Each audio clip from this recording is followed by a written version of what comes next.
Salut à tous, je suis le docteur Gaël Chewe et dans cet atelier, nous allons parler en fait de comment lancer et développer son activité ou en tout cas son projet. Alors, l'atelier d'aujourd'hui est destiné à trois types de personnes, trois types de profils. Alors, d'une part, cet atelier est destiné à toutes les personnes qui ont déjà lancé une activité quelconque, que ce soit dans la vente des services ou la vente des produits. Cet atelier est donc destiné aux personnes qui se sont déjà lancées dans une activité et qui souhaitent donc développer leur projet à travers les différents éléments que nous allons voir. L'atelier d'aujourd'hui est également destiné à toutes les personnes salariées qui ont l'ambition, qui ont la volonté, qui ont véritablement le désir de diversifier leurs sources de revenus en passant donc soit par la vente des produits, soit par la vente des services.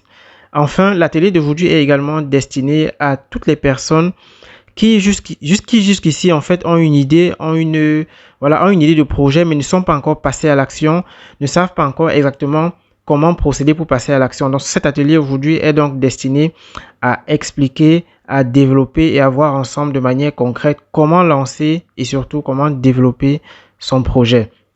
Alors dans l'atelier d'aujourd'hui en fait, ce qu'on va donc voir dans le contenu, ce qu'il faut savoir, c'est qu'on va voir en premier comment identifier en fait ces ressources pour pouvoir passer à l'action. C'est extrêmement important de pouvoir identifier ces ressources parce qu'il y a de nombreuses personnes qui souhaitent en fait pouvoir diversifier leurs revenus. Il y a de nombreuses personnes qui souhaitent en fait gagner de l'argent mais ne savent pas exactement qu'est-ce qu'elles peuvent faire. Donc ici, nous allons voir donc comment identifier ces ressources pour pouvoir passer à l'action. Ensuite, nous allons voir comment structurer son projet, comment structurer son activité et surtout comment donc définir les actions concrètes qu'il va falloir faire pour pouvoir donc lancer son activité ou en tout cas développer l'activité qui est déjà existante.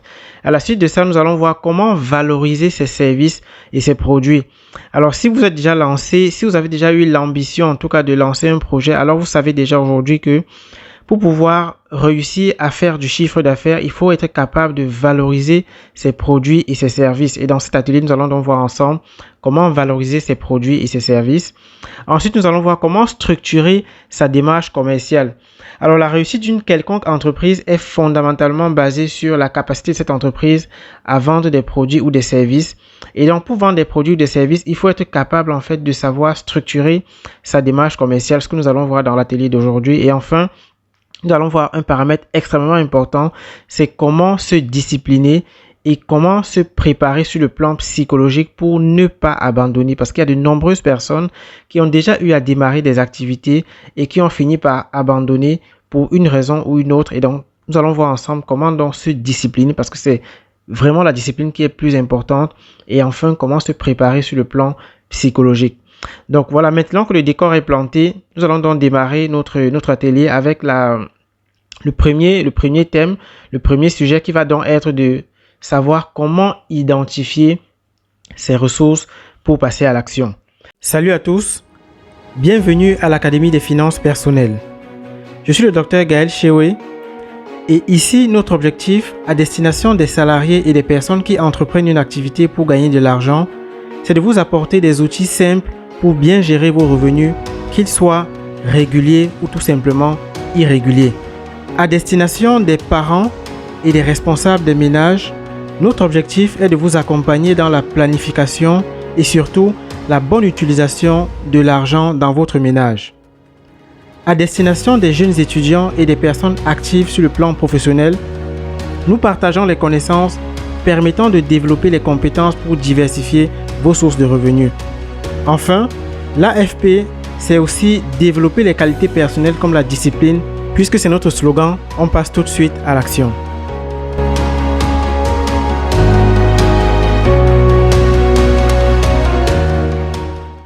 Alors, il faut savoir que le plus important, comme je l'ai dit, c'est de connaître en fait ce que nous avons. D'accord? Le plus important, c'est de connaître qu'est-ce que nous avons comme ressources pour pouvoir passer à l'action. Et identifier ces ressources, identifier nos ressources en fait, ça nous donne en fait l'avantage de pouvoir faire avec ce que nous avons déjà. La plupart des gens n'arrivent pas à démarrer une activité simplement parce que ces personnes veulent faire avec des choses qu'elles n'ont pas. Nous, on va donc s'orienter différemment et on va commencer par faire les choses avec ce que nous avons déjà. Et il faut savoir qu'on a 3 types de ressources, d'accord? 3 types de ressources qu'il faut identifier et surtout formaliser. C'est très important parce que de nombreuses personnes ont donc la volonté de se lancer mais n'arrivent pas à faire le pas, tout simplement parce qu'elles ne savent pas comment procéder, elles ne savent pas comment faire, comment tirer avantage des choses qu'elles ont déjà. Donc, la première chose qu'il va falloir faire, ça va être d'identifier tout ce qui est budget et levier, d'accord? Tout ce qui est budget et levier. Et lorsque je parle de levier, lorsque je parle de budget, alors il y a 2 types de budget. Il y a le budget temps, d'accord, qu'il va falloir identifier. Et ensuite, il y a le budget finance. Il y a le budget capacité financière, en fait. Quelles sont les ressources financières que vous avez? C'est extrêmement important de pouvoir identifier donc le temps que vous disposez. De nombreuses personnes passent beaucoup de temps sur les réseaux sociaux ou en tout cas passent beaucoup de temps soit à regarder la télé, soit à regarder des matchs, soit à regarder des séries télévisées, soit vraiment à scroller sur les réseaux sociaux. Et il est important de pouvoir identifier donc quelle est la masse de temps que vous avez. Et moi, je vous invite en fait à faire une chose très simple, c'est de prendre une feuille et d'essayer d'identifier dans une seule journée quelles sont les différentes activités que vous faites dans la journée. Il faut bien se dire que lorsqu'on veut démarrer une activité, on doit faire les choses différemment. Et faire les choses différemment, c'est apprendre également à identifier ses ressources. Donc, quelles sont les différentes choses que vous faites dans la journée entre votre réveil et votre coucher? Il va falloir identifier les différentes choses que vous faites et mettre le budget temps que vous allouez à chacune de ces choses-là. C'est très important et vous allez vous rendre compte que beaucoup de gens donc vont identifier en fait le temps qu'ils passent à faire certaines activités qui ne sont pas forcément génératrices de revenus. Le deuxième élément qui est important, ça va être votre réseau relationnel.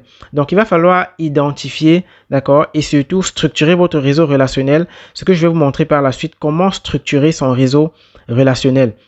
Il va falloir identifier donc quelles sont vos ressources financières. Et pour identifier ces ressources financières, je vous invite à passer par le programme Je suis mon budget pour pouvoir identifier donc quels sont les différents postes de dépenses que vous avez et quels sont les postes de dépenses que vous devez avoir dans votre budget chaque mois afin de vous préparer justement à lancer une activité. Et je fais ici référence à 2 choses. Je parle ici du budget formation et du budget investissement, ou en tout cas le fonds d'investissement que vous devez avoir dans votre budget personnel. Ensuite, il va falloir identifier le matériel que vous avez à disposition. Ça, c'est la 3e chose qu'il va falloir faire. Donc, ensuite, la 2e chose qu'il va falloir faire, c'est d'identifier quelles sont vos qualités techniques. Lorsque je parle de qualité technique, il s'agit en fait de vos compétences. Il s'agit en fait de votre force de vente. Il s'agit en fait d'exploiter l'ensemble des données que vous avez. Et nous allons voir ensuite, dans la suite, nous allons voir ensemble comment identifier en fait les ressources que nous avons et comment exploiter ces données-là à notre avantage. Il va ensuite falloir structurer votre démarche, d'accord? Donc, la 2e chose qu'il va falloir faire, c'est donc d'identifier vos qualités techniques et chacun de nous a au moins une qualité technique. Il suffit simplement de l'identifier. La 3e chose, ça va être d'identifier vos qualités mentales et individuelles. C'est très, très, très important parce que vous allez vous rendre compte que la réussite d'un projet, d'accord, quelle que soit l'idée que vous avez, la réussite d'un projet dépend en fait des qualités personnelles du porteur de projet. C'est-à-dire que la réussite d'une idée, d'une quelconque idée va dépendre donc des budgets et des leviers identifiés par le porteur de projet, des qualités techniques identifiées par le porteur de projet et des qualités individuelles de ce porteur de projet. Je vais prendre un exemple assez simple. Si je vous évoque l'idée simplement de vendre du poulet, l'idée de vendre du poulet, beaucoup de gens ne vont pas voir ce projet-là, ou en tout cas cette idée-là, pardon, comme étant quelque chose d'intéressant. Pourquoi? Parce que ça dépend en réalité des qualités du porteur de projet.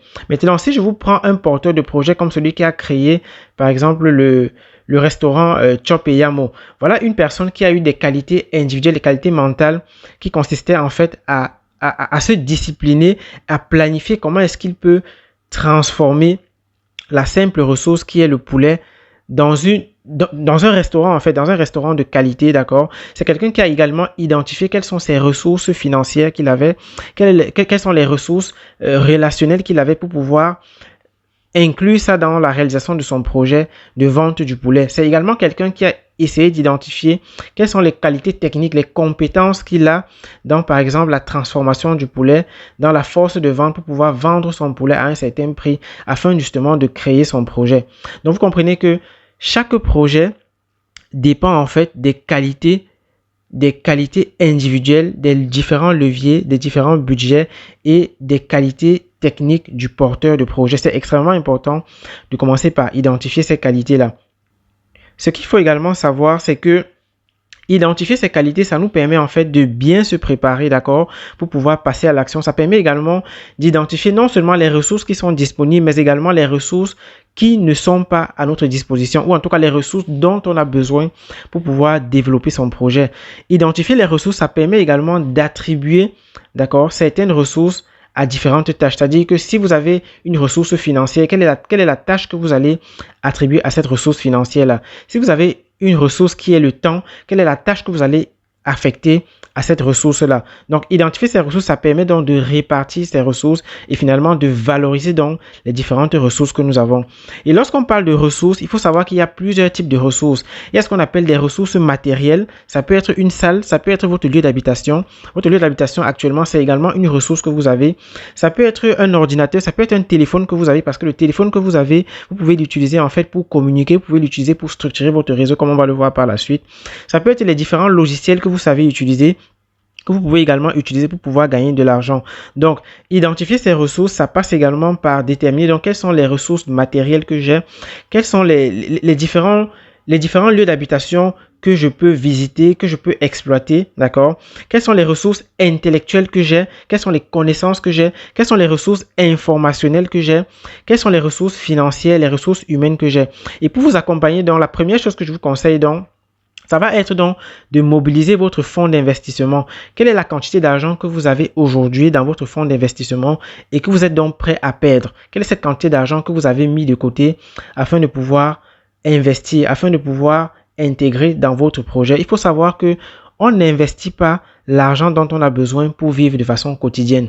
Ça veut dire que si vos besoins quotidiens sont de 100 000 francs, vous ne pouvez donc pas investir les 100 000 francs que vous avez. Vous devez en fait mettre de côté 10% de vos revenus, c'est-à-dire par exemple 10 000 francs, d'accord? Et c'est dans ces 10 000 francs que vous serez capable, que vous devez donc investir dans votre projet. Donc, mobilisez donc votre fonds d'investissement. Quel est votre fonds d'investissement? Ensuite, investissez votre temps libre justement à la formation. Lorsque je parle de formation, il s'agit en fait de vous former dans les qualités, dans les leviers que vous avez identifiés qui sont importants pour votre projet, mais que vous n'avez pas encore. Donc, par exemple, quelle est votre force de vente aujourd'hui? Aujourd'hui, par exemple, pour créer un projet, pour pouvoir développer un projet, vous avez besoin d'apprendre à vendre. Vous avez besoin d'apprendre à gérer votre temps. Vous avez besoin d'apprendre à structurer votre démarche commerciale. Donc, est-ce que vous avez ces compétences-là? Si vous ne les avez pas, vous devez donc identifier ces compétences qui sont nécessaires pour vous et donc investir votre temps libre pour vous former dans ces domaines-là. Et lorsqu'on parle de formation, il ne s'agit pas forcément d'aller à l'université.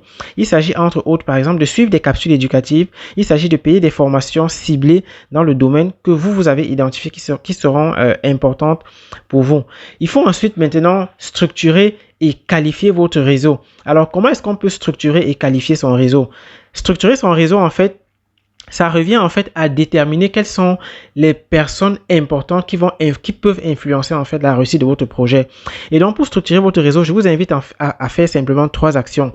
La première chose que vous allez faire, c'est simplement d'identifier toutes les personnes avec lesquelles vous êtes en contact. Donc, quelles sont les personnes que vous avez par exemple dans votre téléphone, dans votre annuaire? Quelles sont les différentes personnes que vous avez? Prenez une feuille, notez les différentes personnes que vous avez et ensuite vous allez en fait qualifier votre réseau sur la base de 3 critères. Le premier critère, ça va être simplement votre capacité à entrer en contact avec les personnes de votre réseau. Je m'explique. Aujourd'hui, vous pouvez avoir dans votre réseau, par exemple, un collègue, d'accord? Un collègue, pour vous, c'est quelqu'un avec qui vous pouvez facilement entrer en contact. Par contre, par exemple, le président de la République du pays dans lequel vous vivez, c'est également un contact, c'est également une ressource importante, mais ce n'est pas une ressource que vous pouvez directement contacter. Ce n'est pas une personne avec laquelle vous pouvez entrer en contact de manière directe. Vous comprenez donc qu'il est important de pouvoir identifier les personnes avec lesquels vous pouvez entrer en contact de manière directe. Ça, c'est le premier critère de qualification. Le deuxième critère de qualification, ça va être les personnes qui peuvent influencer votre projet, les personnes qui peuvent influencer positivement, évidemment, votre projet. Donc, je vais prendre un exemple. Si vous faites, par exemple, dans le domaine de l'agriculture, alors, sur Internet, par exemple, il y a une personne qu'on appelle Loïc Kamoa qui fait dans le domaine également de l'agriculture. Donc, si vous êtes en contact dans votre réseau avec cette personne-là, vous devez la qualifier comme étant une personne avec laquelle vous êtes en contact direct et qui peut influencer votre business puisqu'elle travaille, elle est également active dans le domaine, par exemple, de l'agriculture. Donc, quelles sont les personnes dans votre réseau qui sont capables d'influencer votre projet de manière positive? Et lorsqu'on parle d'influence, ça peut être l'influence à la fois sur le plan technique, ça peut être l'influence sur le plan de la communication, ça peut être l'influence sur le plan de la gestion des finances, ça peut être l'influence sur le plan de la gestion du temps, sur le plan également même de la gestion des émotions. Donc, quelles sont toutes les personnes qui peuvent donc influencer votre projet de manière positive? Donc, structurez votre réseau à partir de ces deux premiers critères. Et enfin, le troisième critère, ça va tout simplement être les personnes que vous également, vous pouvez influencer d'une manière ou d'une autre. Lorsqu'on parle d'influencer, il s'agit en fait d'influencer soit par les ressources financières. Donc, quelles sont les personnes, par exemple, que vous pouvez influencer, soit en payant, soit en mobilisant des ressources financières. Quelles sont les personnes que vous pouvez également influencer à travers votre notoriété ou en tout cas à travers votre réseau relationnel. C'est également une forme d'influence. Donc, structurez votre réseau et qualifiez donc les personnes de votre réseau suivant ces trois critères-là. Votre capacité à entrer en contact, la capacité des personnes de votre réseau à influencer votre projet de manière positive et enfin, votre capacité, vous également, à influencer ces personnes-là. Enfin, identifiez donc le matériel qui est à votre disposition. C'est extrêmement important et posez-vous la question, que font les autres de manière concrète avec les ressources que je viens d'identifier pour moi-même? Ensuite, quelles sont les compétences dont vous avez besoin, d'accord, pour pouvoir réaliser le projet, en tout cas réaliser l'idée de projet que vous avez. Vous devez donc identifier les compétences nécessaires pour réaliser votre projet et donc suivre donc des formations ciblées, des formations spécialisées pour pouvoir acquérir ces compétences-là. Ensuite, je vous conseille véritablement de structurer en fait votre projet pour ne pas tout faire en même temps. Beaucoup de gens en fait veulent démarrer une activité mais se perdent en fait simplement parce que elles veulent tout faire en même temps. Vous devez en fait structurer vos idées de manière à faire une seule chose à la fois. Et je vous invite ici tout simplement à tester votre idée ou en tout cas à répliquer un modèle d'affaires que vous avez déjà vu d'autres personnes faire. Donc si vous avez une idée, commencez simplement par la tester et nous allons voir par la suite les différentes actions qui peuvent être exécutées. Enfin, le troisième paramètre dans l'identification des ressources, ça va tout simplement être de faire une action chaque jour, mais véritablement tous les jours. Lorsque vous avez déjà identifié quelque chose, lorsque vous avez déjà identifié une ressource que vous avez, sachez que vous devez désormais faire une action tous les jours. Pourquoi est-ce que c'est important? C'est important parce que ça va vous permettre en fait de développer ce qu'on appelle donc votre discipline. Et vous allez voir par la suite que la discipline, c'est l'élément le plus important pour pouvoir développer un projet. C'est l'élément le plus important pour pouvoir atteindre ses objectifs tout simplement. Donc, faites une action chaque jour avec les ressources que vous avez. Prenez en fait la discipline, développez la discipline de mesurer et de noter les résultats de chacune de vos actions. C'est extrêmement important. C'est vraiment très important. Beaucoup de gens en fait n'ont pas cette capacité-là en fait à mesurer les actions qu'ils font et surtout à noter, d'accord, les résultats des actions qui ont été effectuées. C'est très important de pouvoir le faire. C'est également le même principe dans le domaine de la gestion des finances personnelles. Dans la gestion des finances personnelles, vous devez en fait développer votre capacité en fait à mesurer ce que vous dépensez et à noter ce que chacune de vos dépenses vous apporte de manière positive dans votre vie financière. Donc, si vous réalisez par exemple qu'une dépense ne vous apporte rien en bénéfice, ça veut dire que vous ne devez plus faire en fait cette dépense-là. C'est de la même chose dans le domaine des ressources. Quelles sont les différentes ressources que vous pouvez exploiter et en menant des actions chaque jour, vous serez dans la mesure de mesurer et de noter les résultats de chacune de vos actions. Et ensuite, je vous invite véritablement à prendre la responsabilité. C'est quelque chose qui est très très important. Lorsqu'on veut développer une activité, lorsqu'on veut développer un projet, lorsqu'on veut se lancer, il est important d'être capable tout simplement de prendre des décisions soi-même. Et j'aimerais vraiment vous donner un message assez simple, c'est que pour développer une activité, il faut savoir que c'est l'effet cumulé des petites actions que vous allez faire chaque jour qui va produire en fait un résultat dans la durée. Donc, si vous n'êtes pas capable de produire des actions chaque jour, vous n'aurez pas en fait un résultat extraordinaire au bout de 6 mois, au bout d'un an. C'est véritablement l'effet cumulé des petites actions que l'on fait dans chaque jour qui permet finalement d'atteindre certains résultats. Donc voilà donc la première étape par laquelle il faut passer, c'est donc d'identifier les ressources que vous avez afin de pouvoir passer à l'action. Maintenant, nous allons donc switcher à la deuxième étape qui va donc être de structurer son projet. Donc, comment structurer son projet, comment structurer son idée et surtout, quelles sont les actions concrètes qu'il va falloir exécuter, d'accord, pour pouvoir développer, en tout cas pour pouvoir lancer son projet. Salut à tous, bienvenue à l'Académie des finances personnelles. Je suis le docteur Gaël Chewe et ici notre objectif à destination des salariés et des personnes qui entreprennent une activité pour gagner de l'argent, c'est de vous apporter des outils simples pour bien gérer vos revenus, qu'ils soient réguliers ou tout simplement irréguliers. À destination des parents et des responsables des ménages, notre objectif est de vous accompagner dans la planification et surtout la bonne utilisation de l'argent dans votre ménage. À destination des jeunes étudiants et des personnes actives sur le plan professionnel, nous partageons les connaissances permettant de développer les compétences pour diversifier vos sources de revenus. Enfin, l'AFP, c'est aussi développer les qualités personnelles comme la discipline, puisque c'est notre slogan, on passe tout de suite à l'action.